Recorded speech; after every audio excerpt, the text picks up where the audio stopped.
केज मतदारसंघाच्या निवडणुकीच्या अनुषंगानं आपण शहरामध्ये ग्रामीण भागामध्ये फिरताय, कशा पद्धतीचा रिस्पॉन्स आहे आणि काय म्हणणं आहे लोकांचं?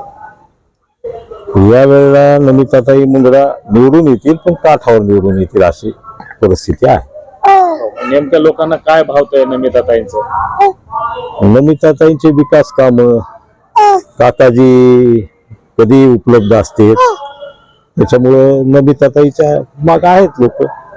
आणि पुन्हा पंकजाताईचा फार मोठा सपोर्ट त्यांना मिळाल्यामुळं यावेळेला नमिताताईला तिचा विजय कोणी अडवू शकणार नाही.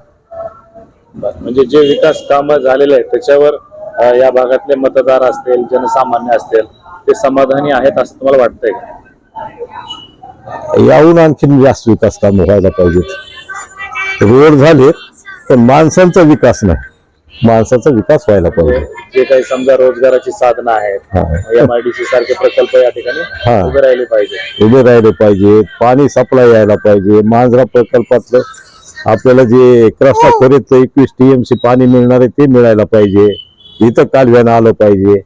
पश्चिम महाराष्ट्रात 12 महिने कारखाने चालल्यासारखे चालते, फक्त 4 महिने बंद असते.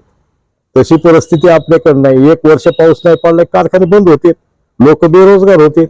शेतकऱ्यांच्या आर्थिक बळ आल्याशिवाय शेतकऱ्यांना विकास म्हणता येणार नाही.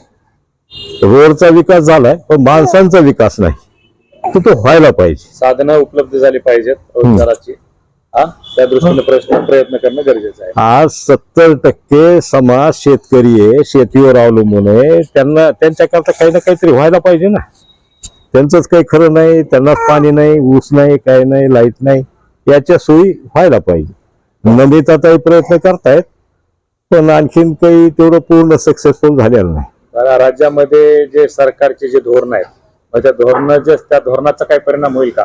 जसं की आता सोयाबीनला भाव कमी आहे, पुन्हा त्याच्यानंतर कापसाचा विषय आहे, मग याचा काही परिणाम या ठिकाणी तुम्हाला वाटतं का? किंवा लोक बोलतायत का तसं? हो, बोलतायत ना, लोक भावाबद्दल बोलतायत. तुम्ही काय सांगताय त्यांना? पण हे भावाबद्दल जरी लोक बोलले तरी आजकाल शेतकऱ्यांचं किंवा ह्याच मुद्दाच राहिला नाही हो. सगळं निवडणूकच जातीवर येईल, कुठं काही व्हायलंय. ते मुद्दे वेगळे, निवडणुकीचे मुद्दे वेगळे, विकासाचे मुद्दे नाहीत निवडणुकीत. हेच विधानसभा मतदारसंघ जातीयतेच्या मुद्द्यावर होणार नाही ना, की आता बाकीच्या ठिकाणी OBC मराठा होतोय, परंतु हा अनुसूचित जातीसाठी राखीव असल्याने या ठिकाणी तो विषय होईल असं वाटतंय का? थोडा बहुत परिणाम आहेच. जरांगे पाटलाचा इफेक्ट आहेच आहे, ताईचा इफेक्ट आहेच आहे.